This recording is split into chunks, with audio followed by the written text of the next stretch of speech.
તો જય માતાજી, સુપ્રભાત. ફરીથી મારા નવા વિડીયોમાં તમારા બધાનું હાર્દિક સ્વાગત છે. ને આપણા મસ્ત મજાના અત્યારે ઉઠી ગયા હે, થઈ ગયા 6:30 થઈ ગયા હે મિત્રો. અને 6:30 આવો નજારો હે, જોઈ લો. મોરલા બોલે હે.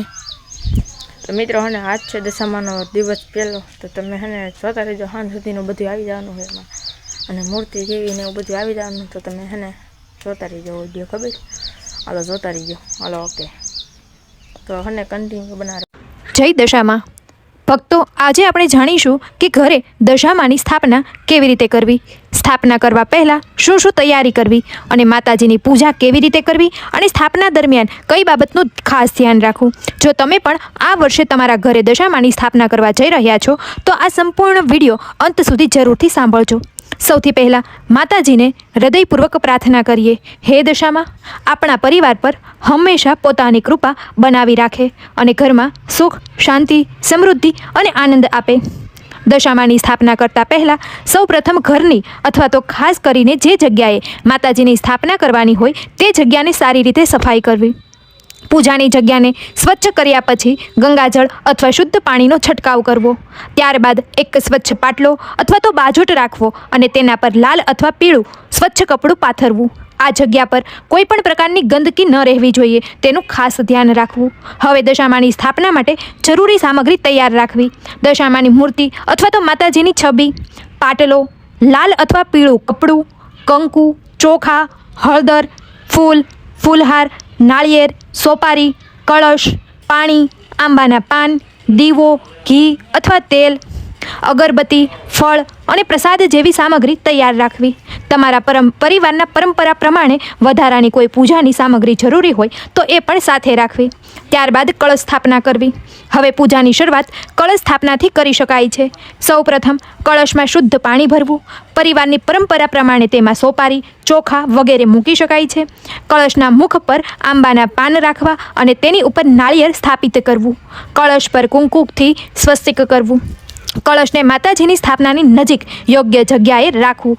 ત્યારબાદ દશામાની સ્થાપના. હવે સંપૂર્ણ મહત્વપૂર્ણ સમય આવે ત્યારે દશામાની સ્થાપનાનો.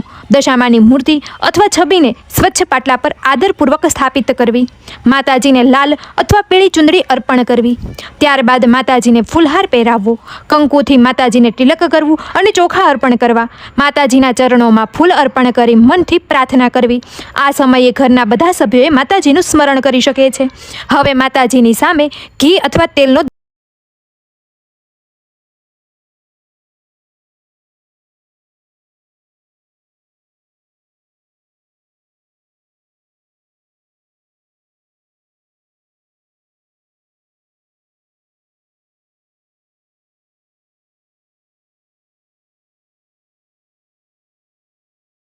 તો મિત્રો આજ આપણા દશામાન વર્ષ ચાલુ થઈ ગયા છે. તો તમે રહ્યો હો કે નહીં તમે કોમેન્ટ કરી દીજો. તો મિત્રો અમે ઓલા તુલસીમાં પાંદડા લેવા આવ્યા છે ને રાખવાના, એટલે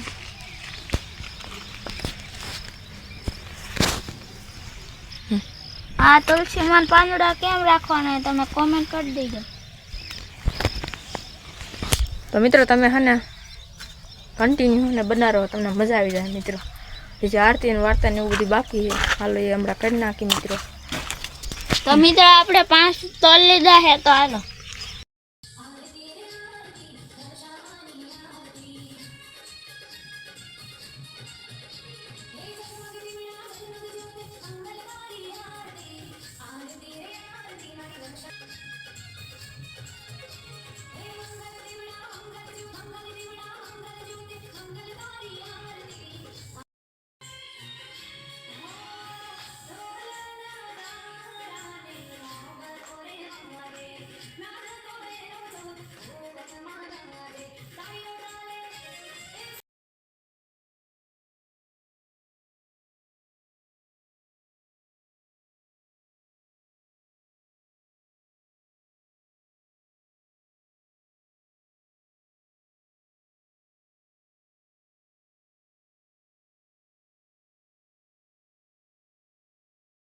હે દશામાં, મારા બધાય સપના સાકાર કરજો અને મને સુખ શાંતિ આપજો, એવી હું તમારી પાસે પ્રાર્થના કરું છું. જય દશામાં. હે દશામાં, આ વિડીયોમાં જે સબસ્ક્રાઈબ કરે એના બધાય દુઃખ દૂર કરજો. અને એને સુખ શાંતિ આપજો. અને જે આ વિડીયોને લાઈક શેર કરશે એને દશામાં પ્રસન્ન થશે. જય દશામાં. કોમેન્ટ કરી દીજો. ઓ ભાઈ સાહેબ જોઈ લે મિત્રો. તો મિત્રો હવે આપણે બંધ કરી દીધું હે. ચાલો હવે તમને દેખાડી દઉં. વાવ બ્યુટીફુલ જોઈ લો.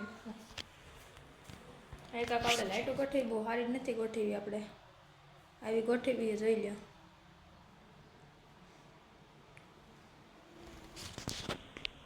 જોઈ લો મિત્રો. કેવી લાગે જરા કોમેન્ટ કરી દીજો. એકદમ મસ્ત લાગ્યો મિત્રો. અને તો મિત્રો કેવી લાગે તમે જરા કોમેન્ટ કરી દીજો. અને બસ મિત્રો આજનો વ્લોગ એટલે તમને પછી મજા આવી તો કોમેન્ટ કરી દીજો. અને સબસ્ક્રાઈબ કરવાનું ભૂલતા નહીં મિત્રો. અને હાલનો વિડીયો હવે હાલ જોયું એમાં નાખતી બહુ મોટો થઈ ગયો એટલે આના પછીના વિડીયોમાં નાખી દઈશ. એના પછીમાં નાખી દઈશ. તો મિત્રો આજનો વ્લોગ તમને ગમે લાઈક કરો, ચેનલમાં ન હોય સબસ્ક્રાઈબ કરવાનું ભૂલતા નહીં. મળશે નવો વિડીયો સાથે. તો બધાને બાય બાય અને જય દશમાં.